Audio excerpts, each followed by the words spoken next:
Здравейте, дами и господа, така е, когато страстите се разгорещяват, когато има много футбол и той се оказва основата на всичко.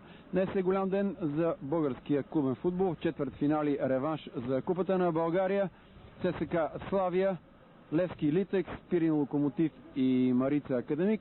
Разбира се, наш екип започна от най-завързания мач в София, този между Левски и Литекс, където се случиха такива неща, които ще ви накарат направо да изтръпнете. В следващите минути започваме с този репортаж, след това картина и от всички останали двубой. И така, денят е сряда, 19 март 1997. 14 часа и 30 минути, квартал Подуяне, Герена, стадион Георги Аспарухов. Четвърт финал за Купата на България по футбол, среща реванш между домакините от Левски в сини екипи и ловешкия Литекс. Хората в Европа си имат двубой като Барселона, Атлетико Мадрид, Ливърпул, Нюкасъл или Штутгарт, Борусия, Дортмунд. Ние пък имахме голямото, супер дербито между един от най-обичаните, най-силните, най-добрите български отбори Левски и изненадата на годината. Втородивизионния водач в Б група, ловешкия Литекс с много спонсори, много пари, много самочувствие, много амбиции да вземе двете купи в България, както и да влезне в професионалната ни футболна група. Началото на този двубой като че ли потвърди изцяло впечатлението и създалото съмнение, че Литекс хич не е слаб, хич не е случайен отбор, а в тима на Андрей Желязков кризата, психологическия срив, напрежението и на умението на младите футболисти от последните няколко мача като че ли се затвърждава. Това бяха първите 45 минути на този двубой, а най-ярката илюстрация на тази теза беше ето тази 18-та минута, в която иначе отлично игращия напоследък, а и дори в този матч, централен защитник Либертус Станимир Господинов в синьо сгреши фатално, след като с вратаря Иванков не се разбраха кой да изчисти по-далече топката.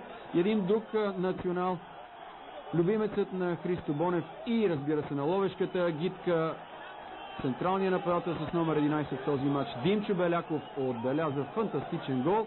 Гол, който зарадва онези 5-600 ловешки запалянковци и направо хвърли в потрес онези 15 на хиляди привържените на Левски, дошли да гледат един от най-драматичните двубои, които се играха през тази 1997 година, който сигурно дълго ще се помни не само от зрители, запалянковци, ръководители и футболисти, а и от екипа на Нова телевизия. Причината, разбира се, ще чуете малко по-късно, защото събитията следваха толкова много едно след друго, че на нас не стана време само да ги регистрираме, да ги заснем и да ви ги покажем. Това е пък ситуацията, при която главният съдия в този матч Светослав Славов от Варна не видя нарушение срещу Тодор Зайцев в наказателното поле на Литекс Ловеч и не отсъди нищо.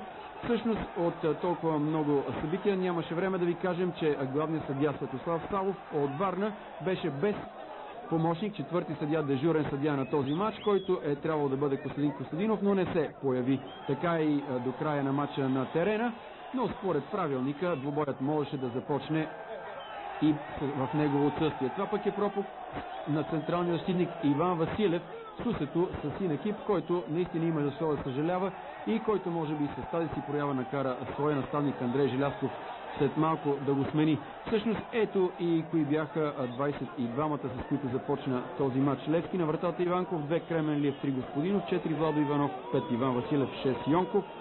И в момента виждате как Илиян Симеонов в 33-та минута, малко след пропуска на Иван Василев, го замени. С номер 5 беше Василев с 18, Илиян Симеонов и така 6 Йонков, 7 Виторио Павлов, 8 Мариан Христов. 9 започна Варадев на почивката, той също отстъпи място си на Сарбаков, 10 Тодор Зайцев и 11 Захари Сираков. През това първо по време имаше още една смяна в лагера на сините. 27-та минута Владо Иванов отстъпи мястото си на друг един нападател Анатоли Тонов и така това първо по време завърши с аванс на Литекс 1-0 с 2 смени още преди почивката в състава на Левски. Веднага след нейния край на терена се появи Сарбаков, мястото на Варадев, а Литекс продължи в състав на вратата Вутов, 2 Ахмет, 3 Маринов, 4 Колев, 5 Балабанов, 6 Кирилов, 7 Тодоров, 8 Скилов, 9 Юруков, 10 Петев и 11 Беляков. Грешката обаче на футболиста на Литекс, които виждате в момента, да излизат сериозно мобилизиран за второто по време, беше това, че още в самото му начало те решиха да се отбраняват, да се затворят своята половина, окрилени от това добро първо по време, в което не дадоха почти никакви шансове на сините. Те решиха по най-неправилния във футбола начин да запазят аванса си от един гол. Да не забравяме, че матчът преди 2 седмици в Ловеч беше завършил при резултат 2-0 за домакините и този резултат им даваше основание те при гола, който бяха отбелязали в София, да се разчитат, че ще могат да запазят аванса, защото на сините им трябваше победа с 4-1. Ето обаче, че всъщност до тази победа малко по малко методично футболистите на Левски започнаха да достигат с този гол в 50-та минута на Илиян Симеонов, след като Мариан Христов хитро му подпря топката. Симеонов я мушна под плонжа на Вутов. Ние сме използвали, благодарение на Томас Лавчис, картина и от камерата и касетката на Левски, която беше от другата страна на трибуните, от към сектора. За това двете гледни точки, които виждате при повторението, ви дават още по-добра възможност да прецените всички спорни, интересни и възлови моменти в този матч. Такъв беше и само 2 минути по-късно. Ето този сблъсък между централния защитник на Литекс и Мариан Христов. Осмицата на сините беше повален с похвати от борбата. Суплес сигурно има кой да покаже и такива хватки на футболистите на Литекс. И главният съдия Светослав Савов отсъди дуспа, която Владо Йонков без никакви проблеми изпрати в горния десен ъгъл на вратата на Вутов. Минутата беше 52, резултатът вече 2-1 за домакините. Ето ви отново и другата гледна точка, камерата на Левски от към сектора, която заснемаше този наистина паметен за сините футболисти матч. Паметен, защото всичко, което имаше да се случи, първа предстоеше при 2-1. Все още футболистите на Литек се чувстваха крайни победители, полуфиналисти в турнира за Купата на България. Не така обаче мислеха онези 15 000 зрители на трибуните, които през второто по време се увериха, че техните любимци са настроени и решени на всичко. Нагледна илюстрация за това е поведението и реакцията на най-добрия футболист на Левски в този матч, Мариан Христов, който при този не особено груб фал срещу себе си за разкарана топка от страна на футболиста с номер 7 Тодоров в състава на Литекс. Мариан налетя, замахна да ритне, след това удари глава на Тодоров, който пък от своя страна малко артистично падна и симулираше едва ли не счупена глава. За счупени глави, разбира се, ще стане въпрос и малко по-късно. Добре, че Светослав Савов все пак оцели мярката и показа само по един жълт картон на двамата футболисти. Ето нарушението срещу Мариан Христов. Ето за това разкарване. Той замахна и разбира се, рискуваше да остави своя отбор с човек по-малко и съвсем да предреши нещата, но запомнете тази минута. Тя е 68, защото след това изпълнение на прекия свободен удар от Тодор Зайцев влезят през второто по време Веселин Сарбаков, защитникът, който в този матч се включи в по-предни позиции, лекичко отклони топката с глава в вратата на Литекс и двуметровият Вутов беше просто безпомощен при приплъзването на топката, която го завари точно в средата на вратата, а тя спря в десния ъгъл. Резултатът вече беше 3-1.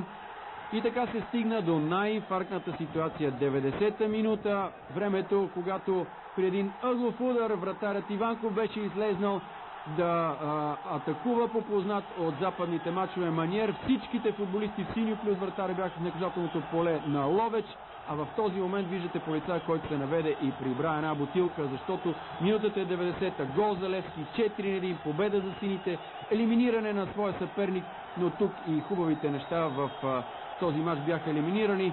Най-невъздържаните онези запалянковски зрители, които може би не знаят защо са на стадиона и какво правят там, започнаха да хвърлят камъни, бутилки. Една от тези стъклени бутилки от лимонада удари и репортерът на Нова телевизия, който в този момент ви разказва събитията от матча, а и футболистът, който на скамейката на Литекс виждате в момента да се държи за главата Иван Русев, малкият джунгър, сина на бившия добър футболист Русев, също завърши мача с пукната глава от камък, който го удари.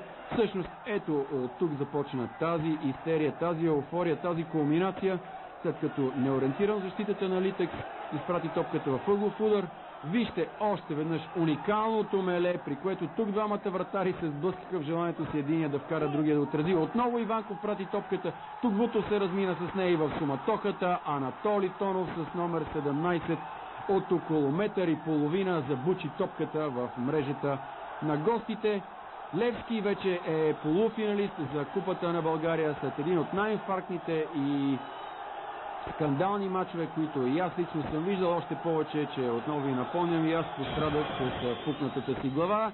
До края на матча имаше още минутка-две, които съдията Светослав Славов предпочете по-бързичко да привърши, защото взривоопасната обстановка на терена и на трибуните наистина предвещаваше силни емоции, които не се съмнявате, ние се опитахме да запечатим за вас, търсейки и тъгата и реакцията след поражението в лицата на тези момчета от Литекс, които заслужават добри думи и за играта си, и за представянето си, и за това, че бяха равностоен съперник, и разбира се, радостта и еуфорията в лагера на сините, която ги доведе до този инфарктно завършил, но благополучен за тях матч.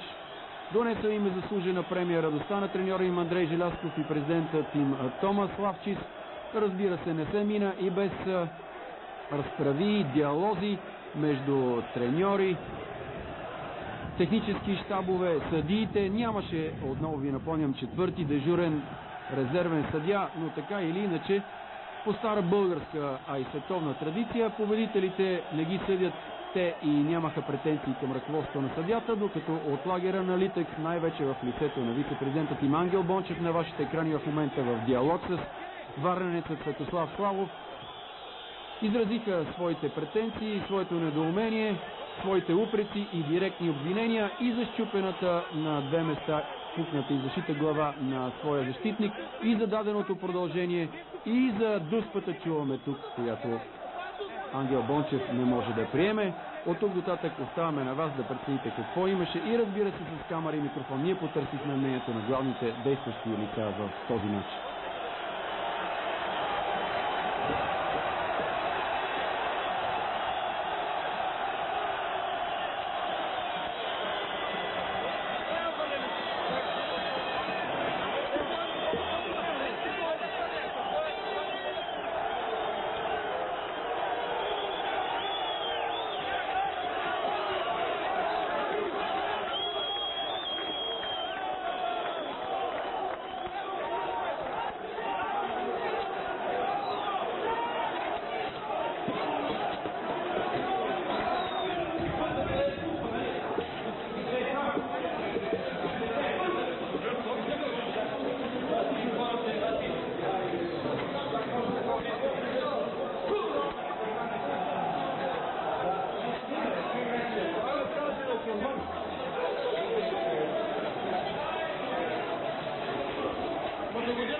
Ще ни бият, а?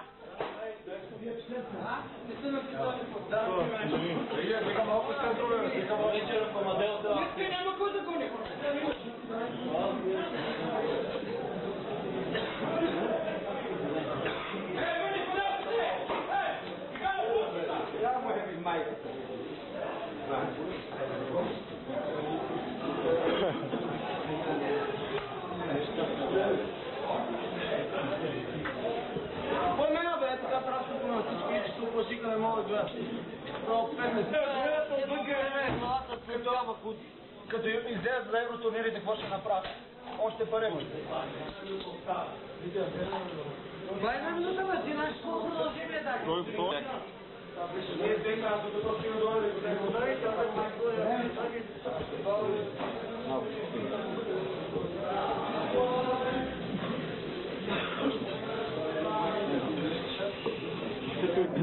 Броени минути след, може би, най-инфарктния матч от тези четвъртфинали за Купата на България, треньорът на Левски сигурно ще се опита да си спомни, има ли такъв матч в кариерата си, поне на пейката, ако не на игрището.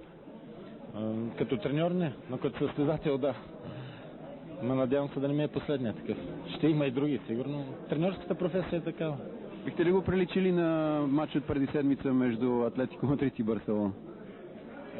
Аз лично преди матч, когато правихме разбора, наблегнах много на тези два матча, Атлетико и Барселона, какъв обрат се получи. Онзи ден гледахме и Штутгарт и Борусия Мюнхен-Гладбах. Във футбола всичко е възможно, затова той е интересен и винаги ще има победени и победители. Не се случва много често още средата на първото по време да смените играчи. Само притеснението от тези футболисти или някакви съмнения имахте, че ги извадихте? Имам предвид Иван Василев и другия. Ранният гол, който падна в нашата врата, не принуди да мислиме и да променим нещо от това, което бяхме запланували. Как да започнем да играем, тъй като аз лично не съм очаквал толкова рано да ни вкарат гол. И търсихме някакви промени, без да се сега изтъкваме, че сме кой знае какви тактици и нещо подобно, че като че ли не едва ли с тези промени само е решен матча. Матчът според мен се реши от голямото желание, с което излезнаха второто по време нашите момчета и чисто и просто се оттърсиха от тази скованост, която беше в началото и след отбелязването на гола от страна на Литекс. Вие по принцип не сте от най-спокойните треньори, така и на края на матча бяхте на крак, отстрани, близо тъч линията. Какво си казахте накрая с Ангел Бончев от лагера на Литекс, който пък нещо явно искаше от главния съдия? Вижте какво, аз решенията на съдията не мога да ги коментирам, но ако го пуснете по телевизията да гледате матча, едва ли един от двата отбора би имал някакви претенции към съдията. Доколкото разбрах, Ангел Бончев е имал претенции, че времето е било удължено с една минута, което не отговаря на истината. Даже мисля, че имаш още 3 минути. Ние говорим не за редовните, за продължението, защото вие видяхте колко лежаха по тревата, колко пъти се изнасяха с носилките, както и в цял свет. Нали? Гледаме италианско, немско първенство. Сега изглеждате спокоен, дори и така с лека усмивка. Яд ли вие за елиминирането и къде виждате причините за отпадането на Литекс? Страшно ме е яд. Точно по този начин. Не е толкова, че Левски са им помогнали съдиите, колкото хора, които попречиха и въздействаха върху психиката на съдиите. Ако ме разбирате правилно. Бяха заплашвани. Какво имате преди? Чухте ли нещо? Не съм чул нищо, но просто видях, че влезнаха 5 човека в съблекалнята на съдиите, които ръководиха среща. Имате преди матч или на почивката? На почивката, на полувремето. Имате ли конкретни упреци към съдиите с нещо да се ви ощетили? Не мога да имам упрек към съдията по проста причина, че той го знам, че е заплашен и е оплашен. Имате ли сведения от кого? Не е от Литекс, в всеки случай. Знаете ли защо нямаше дежурен съдия на този матч? Не. На вашите момчета... Вече е въпрос на организация от страна на футболния съюз. Какво казахте на вашите момчета, когато влезнахте в съблекалнята? Благодарих им за мъжката и борбена игра и смятам, че показаха ниво. Сега спорт. Има загубили, има победители. По всеобща оценка Литекс наистина е класен отбор, след като Купата на България вече е зад гърба ви. Какви са ви амбициите нататък? Влизане в А група, ще играем и за профлигата също. Се стремим да не загубваме. С ръка на сърцето, кой от двата отбора беше по-добър в този матч? Много ме е трудно да ви кажа за двата. Само две думи мога да запомня. Надявах се, че Левски Спартак е голямо дружество и организацията и сигурността можеше да бъде на много по-голямо равнище. Имам предвид тези хора, които влизат в съблекалнята на съдиите. По същата логика в Ловеч всеки матч мога да влизам аз в съблекаванията с две думи. Независимо дали ще станат или няма да станат. Това нещо никога не е било от наша страна. Знаете от колко време се занимаваме с футбол. Някога Литекс да се е оплакал от съдийство и от съдия. И добри, и лоши, и има всякакви съдии. Вие с самия съдия говорихте ли? Той оплака ли ви се, че е заплашен? С съдията само му казах защо, даде 5 минути продължение. Той не можа да ми отговори. Само дигна ръцете и вика страшно е. Оттам нататък не мога нищо друго да ви кажа, защото не съм бил очевидец.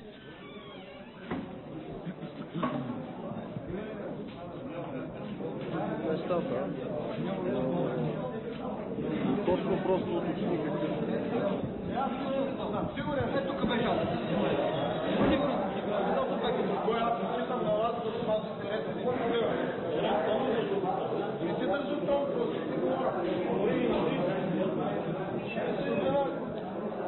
Ти доволен ли сте от тази победа?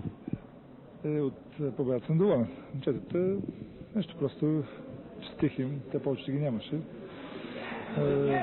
Но мисля, че просто беше им празник и празник най-вече и така и заслуга и дар на тези момчета, които се бориха до края и на тези десетки хиляди, които бяха на стадиона. Защото те до края вярваха, че ще ги елиминираме, както поведаде отбора. Все пак от 1-0. Второто по мен да го обърнеш 4-1, може би само така тия паренста като Бундеслига и друга да става.